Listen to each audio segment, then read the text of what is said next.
names later on. I got you. But you can deal with them. Now that's one too. That is one, Alabama. Just watch me. Okay. Just look at me. Okay. Don't move your chair. Just try to stay. Okay. Okay. Perfectly still. Okay. Watch you on the camera or in person? Watch you directly or in the camera? Just, just talk to me. Okay. The camera catch you. Okay. The camera got you. Don't Okay. look at me when you talk. Okay. Like, I'm going to look at the camera and I'm turn around and look at Two. you. Okay. Okay. Look at me when you talk. Okay. Catch you.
Thank you and welcome to the show this morning. The topic this morning is stages or phases of African American music.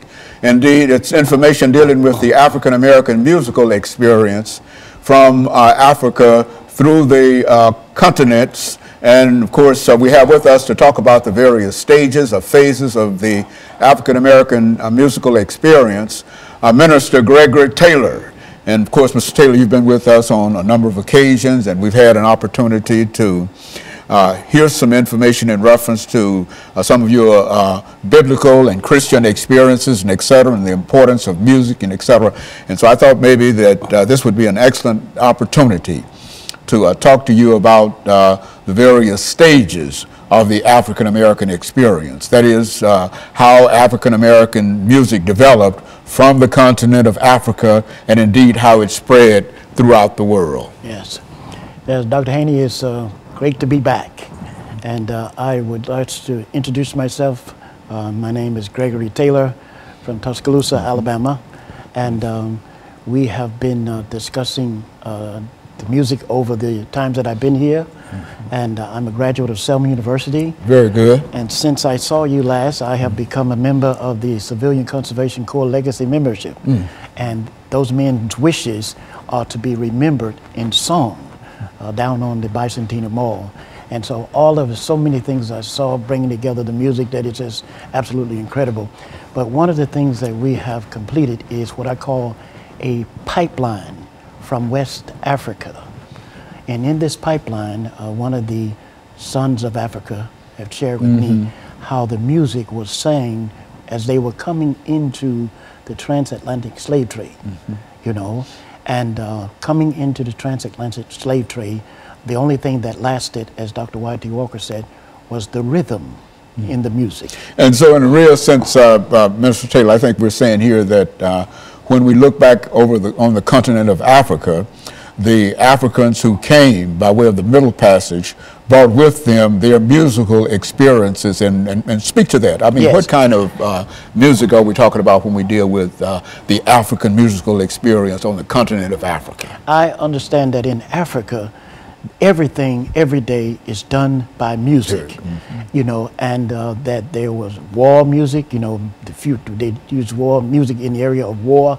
And when the music was, as they sang coming into slavery, it was unknown as to where they were coming from, going to, but they have been taught the memories of these songs in Africa. And there is different, you know, tribes that sing different things. They have different drum beats in Africa than what they have in other parts of America, the African-American music.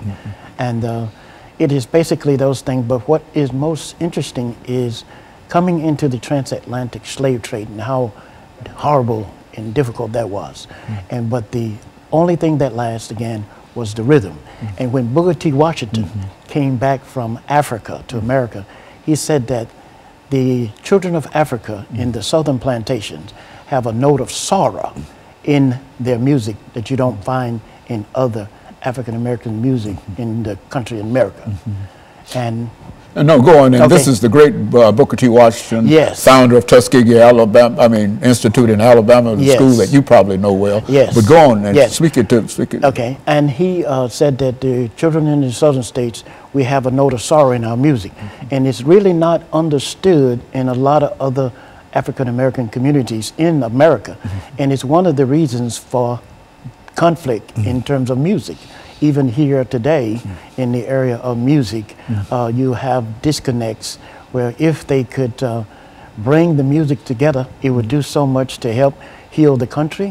One of the radio hosts at WHBB, Randy Williams, he said that if the African-American community respected the power in their music, it would do a lot to do away with the violence that is going on today. And in the church that I came up in Alabama, we were taught the old spirituals before we got the scriptures. And this way it would always stay with you and that type of thing. You learn the scriptures through music, through song in a real sense. Yes, we were, this is where Dr. Harvey, Otis Harvey would say, the old songs were born in the hearts of our ancestors in the fields, and they are our anchor in America, and the means by which our ancestry passes from one generation to the next. And so what we're going to do, Minister Taylor, is to take our first commercial break, and then we'll come back and we'll give you an opportunity to talk about the African music as it will now appear in the New World. And of course, we'll be back with our audience following this very, very short commercial break.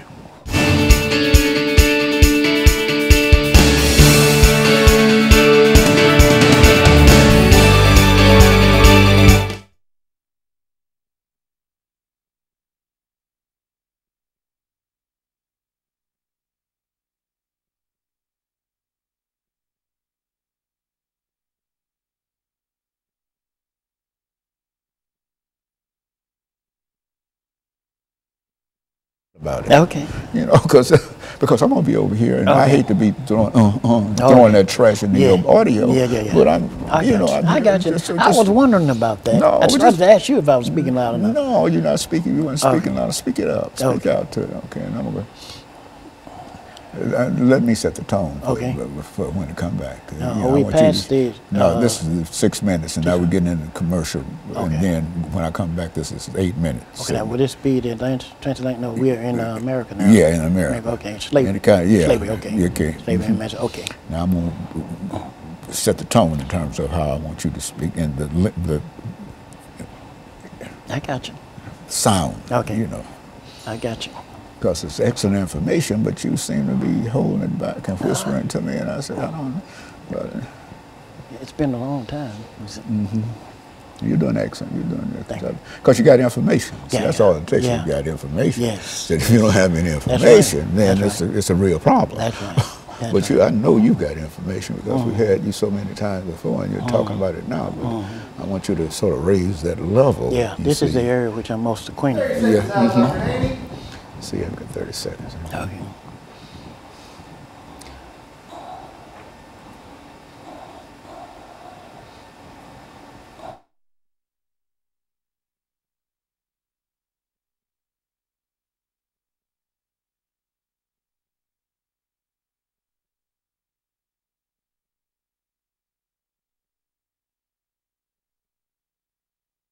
Thank you, and welcome back to the second segment of the show for today.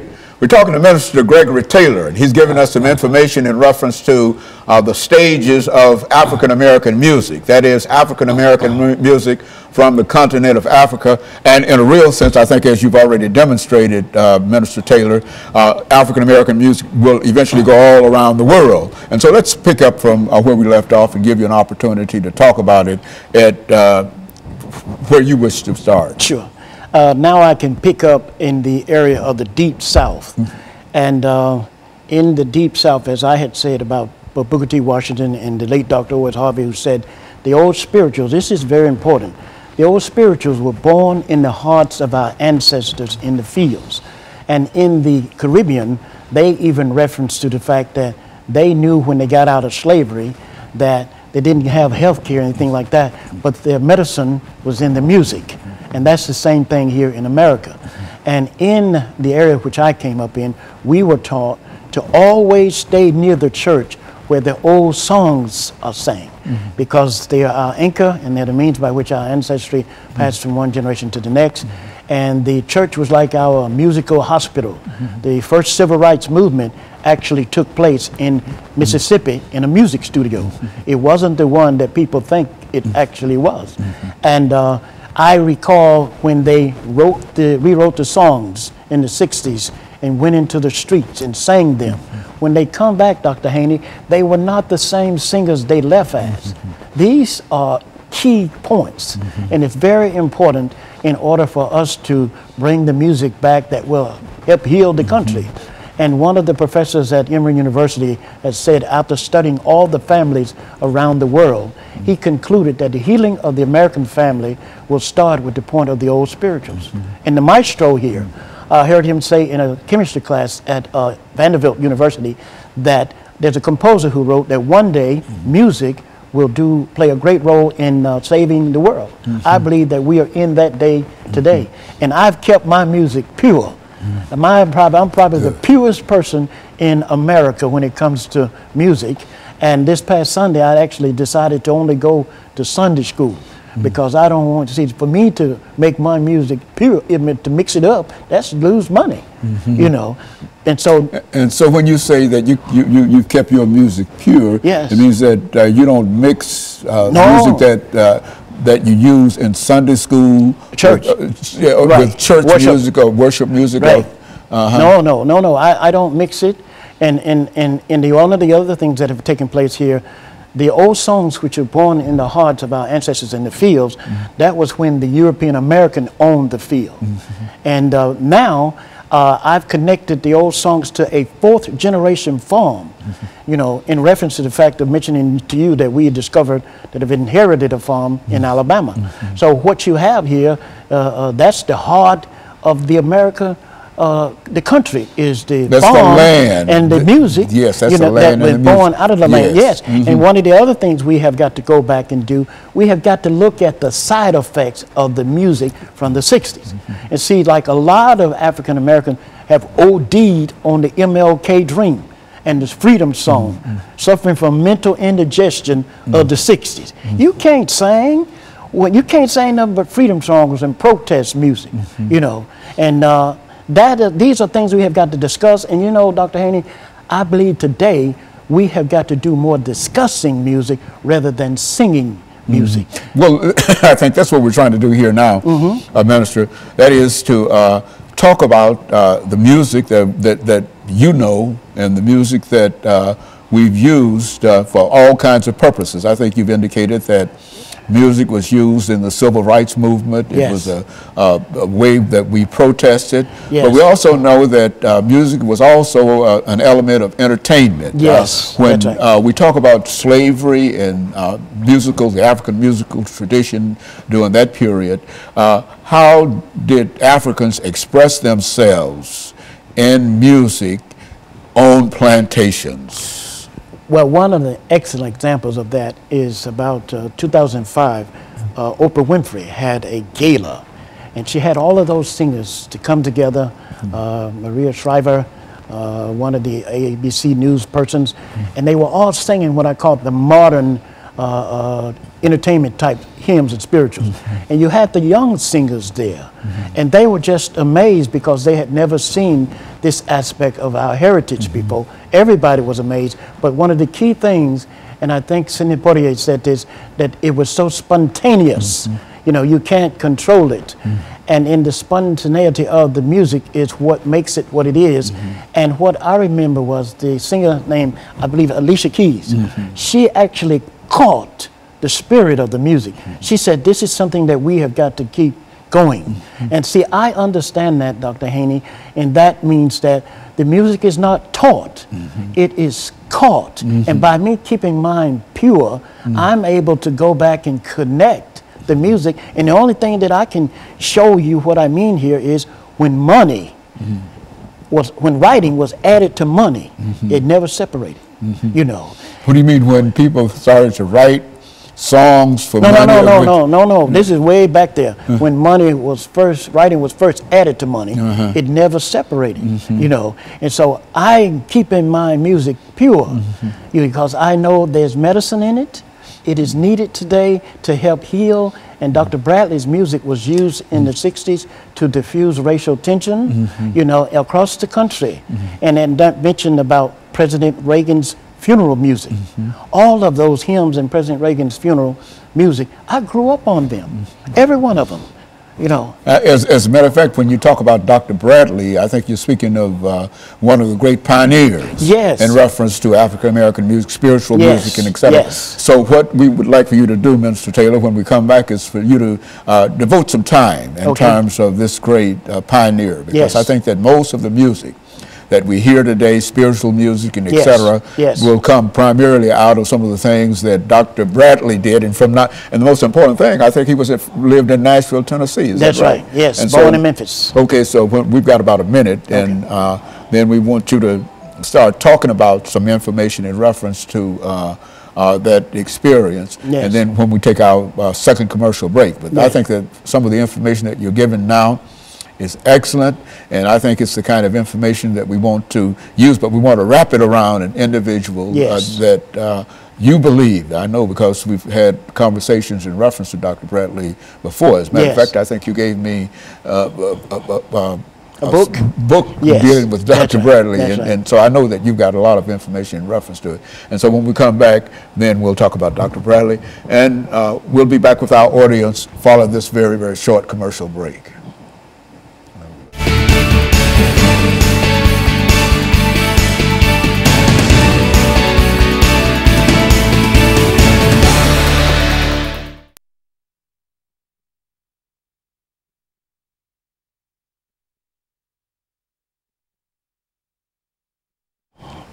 I missed it on. I didn't know where I was, but when you said a minute, I figured that I would try to run that minute out. And so here we come. Back with this 10-minute part, and so enthusiasm, whatever in reference to. You understand? Yes. I got you. And take command of this thing. We got it. This is your information, so I want you to start talking about Dr. Bradley, his information, and we've got 10 minutes. 10 minutes? Okay. 10 minutes. This is the last 10 minutes. Yes, the last 10 minutes of the show. You see. And just, and we'll come back. I'll introduce the topic again. And we use Dr. Bradley as an example of what music really is. You can talk about some of his experiences, how you knew him, or how people knew him, and what they said about him, and et cetera, going to England, and all of that kind of information. We've got 10 minutes to talk to him about. This is going to be the highlight. I'm going to make this the biggest part of the discussion itself. This 10 minutes. You've given me some excellent information up until now. Thank you. I want you to know that.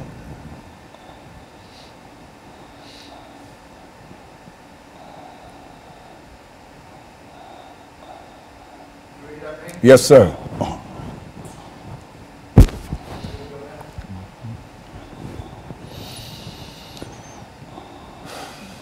God is good. Yes, He is. Yes, He is. Sure He is. He is. He has kept us all this time. That means you sitting up.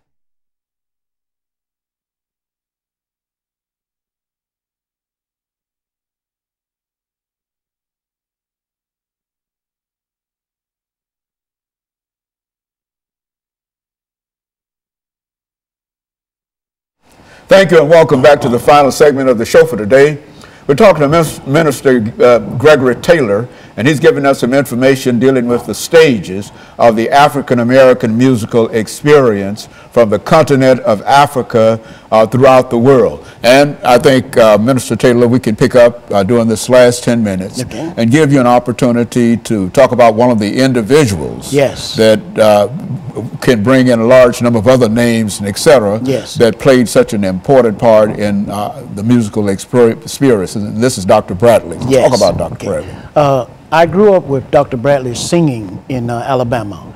One of my friends who considered herself to be the #1 fan said he's an unknown superstar.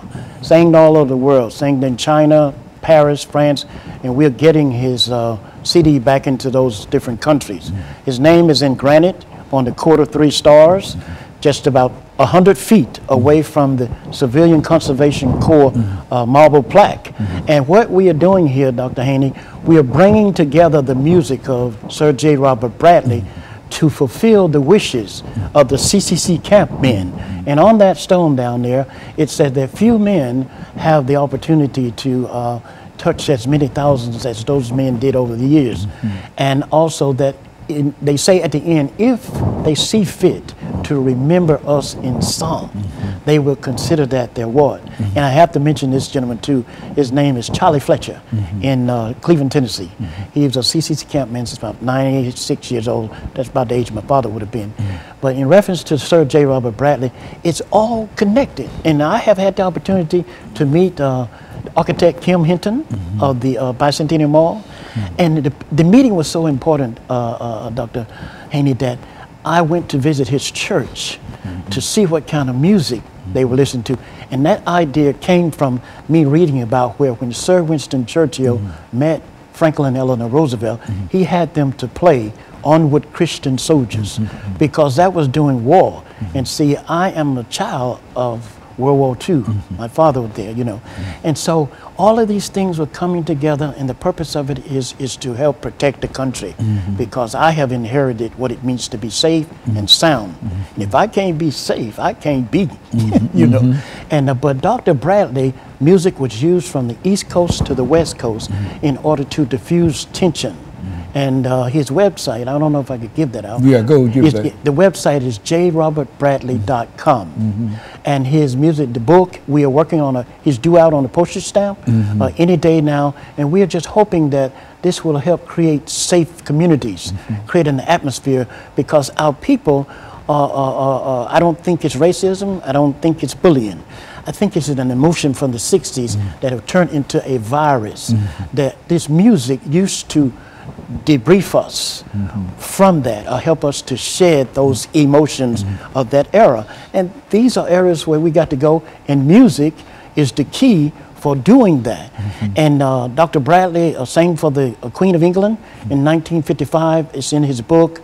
I've always been, we was on your show, Dr. Amos Jones and I, talking about his book, and he sang for the Queen of England. And I have received 4 letters from the Queen of England in regards to Dr. Bradley's music, you know. And so it is just absolutely incredible for someone to invest in his music back then. And I, not to overthrow the government or anything, but I listened to God Save the Queen. And the reason for it, it keeps my memory of all the hymns that we sang here in America fresh. And see, a lot of the music is stale today, you know. And this is the way to keep it fresh, is to listen to those different songs. And when I visited Kim Hinton's church, I think it's the Hillsborough United Methodist Church, and I went in there, Dr. Haney, and they were singing, I want Jesus to walk with me.